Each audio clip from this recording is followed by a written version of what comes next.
Balancing life's priorities.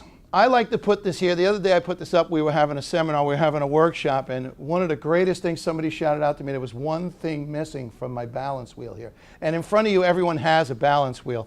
And it was funny. It was interesting. The woman yelled out, "Where is sleep?" Right? And I was like, I got to think on my feet. I'm pretty good. And I said, these are all the things we're going to do while we're awake. All right? So don't yell out sleep, because we're going to get enough sleep. Or you know what? We're going to be so excited about what we're doing, we're not even going to worry about getting a lot of sleep. So here is the balance wheel. It's in front of you, if you would. We're going to take a few minutes right now. Here's how it works. The balance wheel from 1 to 10.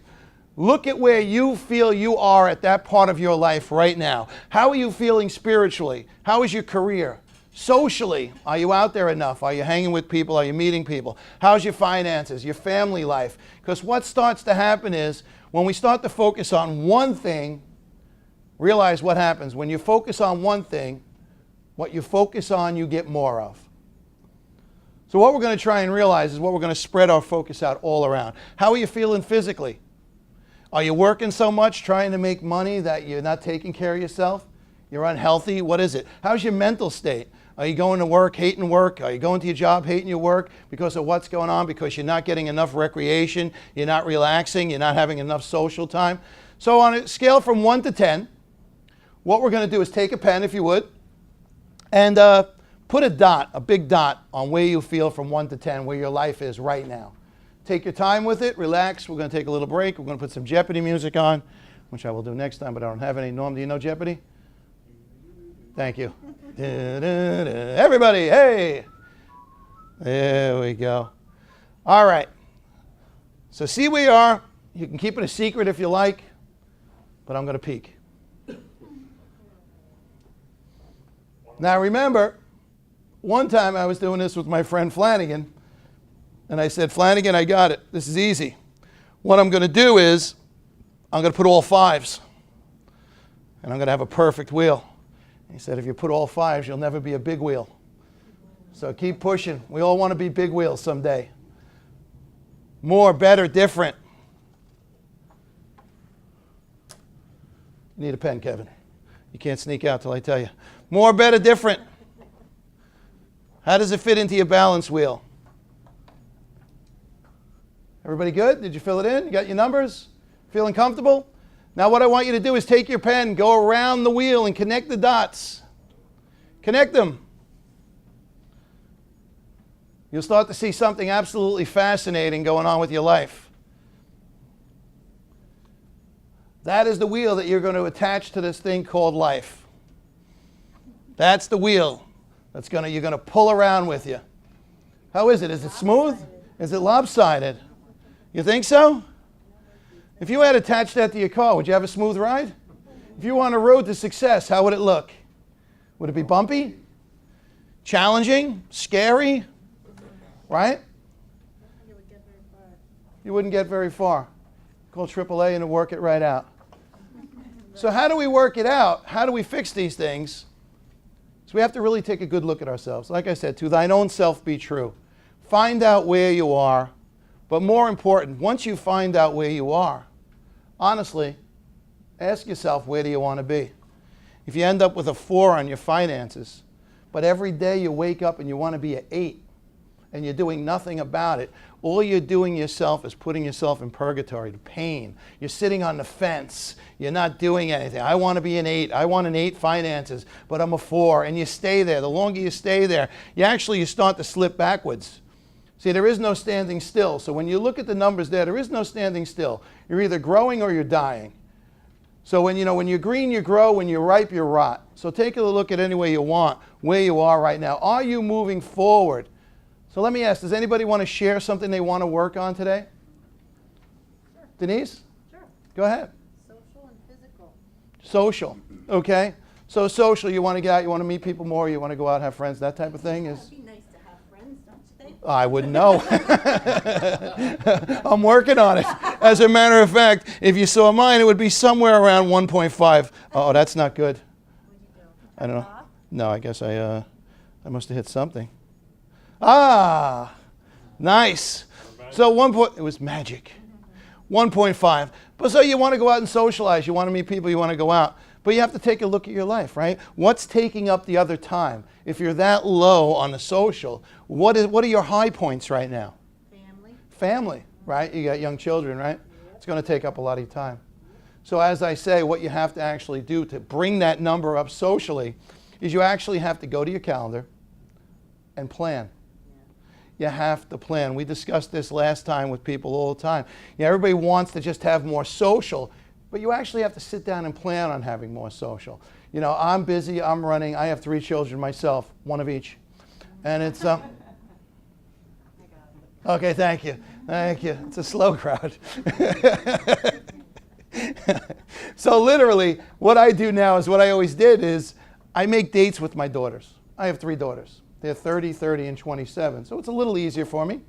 I don't have to worry about staying at home with them anymore. But I still want to see them. I still want to be with them. So we call and we make a date. We put it on the calendar and I stop over. We go out to dinner and we spend an hour and a half. We always have an hour and a half together. So it's not the amount of time, it's the quality. So we always do it. Last night I was out the door with my daughter Rebecca last night. We spend an hour and a half. Then I said, I had enough of you. See you later. Bye. And we go. Because, after a while she starts whining. She needs a new car and I don't want to hear it. And so... Well, it's true. When you have 3 daughters, it's a beautiful thing. It really is. And I have 3 sisters, so you think God had a plan for me? Yes, he did, Steve. Yes, he did. All right, so we're going to see what it is. What you have to do is you have to take a look and you have to get balance in your life. Easier said than done sometimes? Yes. But is it worth working on? Is it worth trying to make it happen? I think so. What about you? You think so? Yeah. Yeah, we get some balance, right? Imagine if you can have a little bit of everything and start building up towards the 10. It works. So there's the list, more, better, different. I just snuck it in there. I didn't give you the whole full shebang today. I don't even know what time it is. All right, so more, better, different. You list down on a paper what you want more of in your life. What would you like to be better and what would you like to be different? You'd be surprised when you sit alone for a little while. I have a very hard time doing this. Somebody always asks me, Tommy, are you able to sit down and be quiet for 30 minutes? And the answer is no. I'm challenged all the time. They tell me that the thing I could do to improve my life is to sit in the middle of a room on a chair for 30 minutes. I can't do 7. I just can't. So I don't. And I tell them I do. All right. Yeah, just get off the chair, solid 30. All right. Just doesn't work. I don't know what it is. We talk about all these kids. Everybody has all these challenges in today's world. And, kids are diagnosed with ADD, all this, and blah, blah, blah. And I realized, back in the day, the kids sitting around the teacher were all the kids with ADD because she didn't want to deal with you being in the back of the room. And I was one of the kids sitting up front. Me, Joey Porcher, and John Meyer, my whole life, K through 8, we sat in front of the teacher in a circle right here. She kept an eye on us. There was nothing wrong with us except we couldn't sit still. So this way she could go like, fellas, easy, But that was me. More, better, different. What do you want to be? What do you have to do? More important, be very comfortable with the being part. Be who you want to be. Don't be who you think you should be or who you think someone else thinks you should be. I had this challenge for a long time in my life. I shared a story I love. Both my brothers are police officers and I'm not. We'll leave it at that. All right, so it comes down to where did I fit in? Who was I going to be? I didn't want to be a police officer. But boy, my dad wanted me to be a police officer. Boy, he would have had the hat trick. Whoa, 3 kids, 3 cops. There you go. What a well-protected house. Unless you know my brothers. All right. So, if we want different results in our life, and I do need an answer to this question, so I'm going to look for a show of hands. What is the primary cause of the results that we, you, me, you, get in our lives? The primary cause. What causes the results that we get in our life? Actions. I always love that. Actions is a good word. Go ahead. Actions. Anything else? Hey, dude, what's going on, man? Can I get you something? Like a watch? Yes. Here we go. There's nothing going on here, man. But we're moving. I threw you a plug. There you go. I guess you're leaving with Kevin? No, that's why he's sitting by the door. What's going on, man? Don't be so serious here. It's all right. Don't be serious. Just came from my home inspection. It worked. Did you? Did it work? Yeah, it worked. Nice.